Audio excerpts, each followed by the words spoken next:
क्या हुआ जब अचानक से केदारनाथ मंदिर पहुंचा। नागों का झुंड जिसे देखकर हर कोई हैरान रह गया। इस चमत्कार को देखकर हर कोई हर हर महादेव बोलने लगा। दोस्तों, केदारनाथ धाम भगवान भोलेनाथ के प्रमुख निवास स्थानों में से एक है। केदारनाथ पर जाने का सपना हर एक हिंदू धर्म के व्यक्ति का होता है। केदारनाथ धाम पर हर कोई नहीं पहुंच सकता। वहां पर वही व्यक्ति जा पाता है जिसे महादेव खुद बुलाते हैं। देश के 12 ज्योतिर्लिंगों में केदारनाथ धाम सबसे ज्यादा ऊंचाई पर बसा है। यह धाम मंदाकिनी नदी के किनारे 381 मीटर की ऊंचाई पर स्थित है। यह उत्तराखंड का सबसे विशाल शिव मंदिर है, जो पत्थरों के शिलाखंडों को जोड़कर बनाया गया है। यह ज्योतिर्लिंग त्रिकोण आकार का है और इसकी स्थापना के बारे में कहा जाता है कि हिमालय के केदार श्रृंग पर भगवान विष्णु के अवतार नर और नारायण आर्षि तपस्या करते थे। उनकी तपस्या से प्रसन्न होकर भोलेनाथ प्रकट हुए और उन्हें ज्योतिर्लिंग के रूप में सदा वास करने का वरदान दिया। यह मंदिर एक 6 फीट ऊंचे चौकोर चबूतरे पर बना हुआ है। मंदिर में मुख्य भाग मंडप और गर्भगृह के चारों ओर प्रदक्षिणा पथ है। बाहर प्रांगण में नंदी बैल वाहन के रूप में विराजमान है। मंदिर का निर्माण किसने कराया, इसका कोई प्रामाणिक उल्लेख नहीं मिलता है, लेकिन ऐसा कहा जाता है कि इसकी स्थापना आदि गुरु शंकराचार्य ने की थी। आपको बता दें कि केदारनाथ पहुंचने के लिए गौरीकुंड से 15 किलोमीटर की पैदल यात्रा करनी पड़ती है। बाबा केदार का यह धाम कात्यूहरी शैली में बना हुआ है। इसके निर्माण में भूरे रंग के बड़े पत्थरों का प्रयोग बहुतायत में किया गया है। मंदिर की छत लकड़ी की बनी हुई है, जिसके शिखर पर सोने का कलश है। केदारनाथ मंदिर को 3 भागों में बांटा गया है। पहला गर्भगृह, दूसरा दर्शन मंडप, जहां पर दर्शनार्थी एक बड़े प्रांगण में खड़े होकर पूजा करते हैं, और तीसरा सभा मंडप। इस जगह पर सभी तीर्थयात्री जमा होते हैं। भगवान केदारनाथ के दर्शन के लिए यह मंदिर केवल 6 महीने ही खुलता है और 6 महीने बंद रहता है। ये मंदिर वैशाखी के बाद खोला जाता है और दीपावली के बाद पडीडीडीएचवा परुआ तिथि को बंद किया जाता है।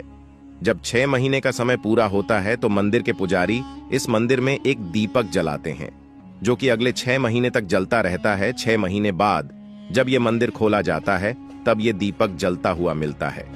लेकिन दोस्तों, ये तो हुई केदारनाथ की कुछ चमत्कारिक बातें। लेकिन क्या हुआ जब एक नागों का झुंड खुद चलकर महादेव के गर्भगृह में प्रवेश कर गया? इसे जानने से पहले महादेव के सच्चे भक्त इस वीडियो को एक लाइक करके कमेंट बॉक्स में सच्चे दिल से हर हर महादेव जरूर लिखे। दोस्तों, जैसा कि सभी जानते हैं कि केदारनाथ मंदिर के द्वार कुछ दिनों से खुले हुए हैं और रोजाना हजारों की तादाद में भक्ति प्रभु के दर्शन करने के लिए केदारनाथ की यात्रा करते हैं। वहां पर बहुत ज्यादा भीड़ रहती है। एक ऐसा चमत्कार बीते कुछ दिन में हुआ। रोजाना की तरह केदारनाथ में भीड़ बहुत ज्यादा थी। भक्तजन कतार में खड़े थे ताकि भोलेनाथ के दर्शन हो सके। इसी बीच नागों का एक झुंड मंदिर के पास आया। झुंड में तकरीबन 4 से 5 नाग थे। वे अचानक से आए और बढ़ने लगे। सभी लोग डर कर पीछे हटने लगे और मंदिर के सामने का रास्ता साफ हो गया। तभी वे नाग बिना किसी को नुकसान पहुंचाए मंदिर के अंदर प्रवेश कर गए और गर्भगृह तक जा पहुंचे। पुजारी जी उन्हें देखकर जरा से नहीं डरे। फिर वे नाग आगे बढ़ते हुए भगवान भोले की आकृति पर मुंड को नीचे रखते हुए शिव जी की मूर्ति पर लिपट गए। कुछ मिनट तक सभी ने इंतजार किया और सभी ने हाथ जोड़कर प्रार्थना की। सभी मान रहे थे कि नागों के रूप में खुद भोलेनाथ आए हैं। फिर थोड़े ही समय बाद वे नागों का झुंड बिना किसी को कुछ कहे बाहर निकल गए और बर्फ में अचानक से लुप्त हो गए। सभी लोगों ने भगवान शिव की आराधना फिर से शुरू कर दी। दोस्तों, केदार मंदिर के बारे में ऐसी मान्यता है कि द्वापर काल में जब पांडवों ने महाभारत का युद्ध जीत लिया था, तब उन्हें इस बात की ग्लानि हो रही थी कि उन्होंने अपने भाइयों सगे संबंधियों का वध किया है। उन्होंने बहुत पाप किया है, इसे लेकर वो बहुत दुखी रहा करते थे।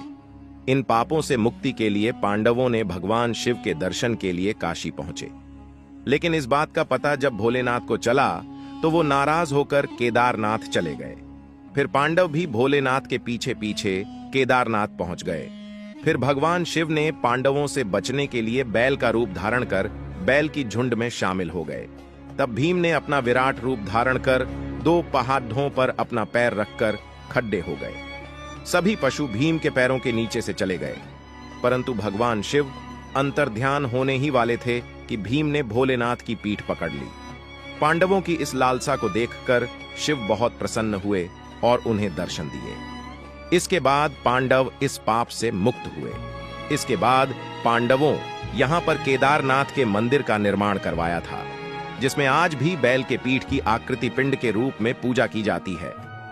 तो दोस्तों, ये था भगवान भोलेनाथ जी का वो चमत्कार जिसे देखकर हर कोई हैरान था। तो आपका क्या कहना है इस बारे में? कमेंट बॉक्स में सच्चे दिल से हर हर महादेव जरूर लिखे। साथ ही साथ इस वीडियो को एक लाइक करके चैनल को भी सब्सक्राइब करें।